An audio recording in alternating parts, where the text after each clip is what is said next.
Iran Israel conflict दुनिया की सबसे टेंस राइवलरीज में से एक है, लेकिन अभी तक ये डायरेक्ट वॉर में नहीं बदला था। चलो इसे ब्रेक डाउन करते हैं सिंपली और जून 2025 तक up to date. First, background. Iran एक शिया मुस्लिम स्टेट है, इजराइल एक यहूदी नेशन। ईरान इजराइल को रिकॉग्नाइज नहीं करता और उसे एक इलेजिटिमेट यहूदी स्टेट कहता है। सालों से ईरान ने लेबनान में हिजबुल्लाह, गाजा में हमास और यमन में हाउथी रिबेल्स जैसे ग्रुप्स को सपोर्ट किया है, ऐसे ग्रुप्स जो इजराइल के खिलाफ हैं।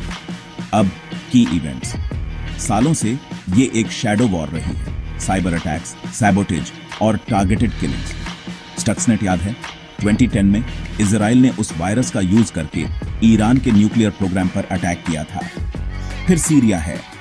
ईरान ने वहां मिलिट्री बेस बनाए और इजराइल ने उन पर एयर से बार बार स्ट्राइक की।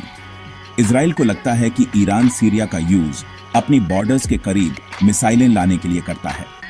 अक्टूबर 7, 2023 एक टर्निंग पॉइंट था। हमास ने इजराइल पर अटैक किया, जिसमें 1200 से ज्यादा लोग मारे गए। इजराइल ने गाजा में बहुत तेज पलटवार किया। यूएस और कई वेस्टर्न कंट्रीज ने इजराइल को सपोर्ट किया, लेकिन अप्रैल 2024 में चीजें और भी रिस्की हो गई। इजराइल ने सीरिया में ईरान के एम्बेसी पर बमबारी की, जिसमें टॉप ईरानी कमांडर्स मारे गए। पहली बार ईरान ने खुले तौर पर इजराइल पर मिसाइलें और ड्रोन लॉन्च किए। इजराइल ने पलटवार किया, जिससे कुछ ईरानी मिलिट्री साइट्स को नुकसान हुआ। तो दुनिया ने कैसे रिएक्ट किया है? यूएस खुले तौर पर इजराइल को सपोर्ट कर रहा है। रूस और चीन ने दोनों तरफ से संयम रखने को कहा है। इंडिया चाहता है कि सब शांत रहे। अरब कंट्रीज डिवाइडेड हैं, कुछ ईरान को सपोर्ट करते हैं, बाकी न्यूट्रल रहते हैं। और आगे क्या हो सकता है?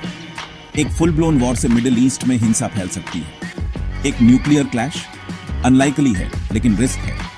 ओनियल प्राइसेस बढ़ सकते हैं, जिससे ग्लोबल इकोनॉमी को नुकसान होगा। पीस टॉक्स अभी तो पॉसिबल नहीं, लेकिन इंटरनेशनल प्रेशर से यह बदल सकता है।